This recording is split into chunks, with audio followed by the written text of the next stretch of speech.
ગીર સોમનાથ જિલ્લામાં જળ સંરક્ષણને પ્રોત્સાહન આપવા માટે એક મહત્વપૂર્ણ પહેલ કરવામાં આવી છે, જેમાં જિલ્લા જળ સ્ત્રાવ વિકાસ એકમ દ્વારા પ્રધાનમંત્રી કૃષિ સિંચાઈ યોજના અંતર્ગત વેરાવળ તાલુકાના ગુણવંતપુર અને ઇન્દ્રોઈ ગામમાં વોટરશેડ યાત્રાનું આયોજન કરવામાં આવ્યું હતું। ત્યારે જિલ્લા ગ્રામ વિકાસ એજન્સીના નિયામક યોગેશ જોશી દ્વારા વોટરશેડ કાર્યક્રમની વિસ્તૃત માહિતી આપવામાં આવી હતી। તેમણે ચેકડેમ, ખેતરપાડા, પર્કોલેશન ટેન્કર અને કંટુર ટ્રેન્ચના ફાયદાઓ સમજાવ્યા હતા। તો અગ્રણી મહેન્દ્રભાઈ પીઠિયાએ જળસંચયની અગત્યતા પર ભાર મૂક્યો હતો। તો ગુણવંતપુર ગામમાં કપિલા નદી પર ₹3.80 લાખ રૂપિયાના ખર્ચે ચેકડેમનું ખાતમુહૂર્ત પણ કરવામાં આવ્યું હતું। તો આ કાર્યક્રમમાં શાળાના બાળકો માટે જળ સંરક્ષણ અને પર્યાવરણ જાગૃતિ માટે ચિત્ર અને નિબંધ સ્પર્ધાનું આયોજન કરવામાં આવ્યું હતું। ત્યારે જળ સંરક્ષણ ક્ષેત્રે ઉત્કૃષ્ટ કામગીરી કરનાર ખેડૂતોને પ્રમાણપત્ર આપી સન્માનિત કરવામાં આવ્યા હતા। આ કાર્યક્રમમાં ગ્રામજનોએ જળ સંચય અંગેની ફિલ્મ પણ નિહાળી હતી। તો લુંભા, મંડોળ, કોડીદરા, બેટાડી અને પંડવા સહિત આસપાસના ગામોના સરપંચો, તાલુકા અને જિલ્લા પંચાયતના સભ્યો, ખેડૂતો અને મોટી સંખ્યામાં ગ્રામજનોએ જમીન અને જળ સંરક્ષણની પ્રતિજ્ઞા લીધી હતી। તો આ કાર્યક્રમથી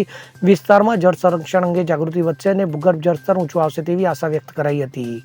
બ્યુરો રિપોર્ટ, CN24 ન્યૂઝ। હવે જુઓ દેશ દુનિયાની તમામ ખબરો તમારી આંગળીના ટેરવે। ઉઠાવો મોબાઈલ અને Google Play Store પરથી ડાઉનલોડ કરો અમારી CN24 ન્યૂઝ મોબાઈલ એપ।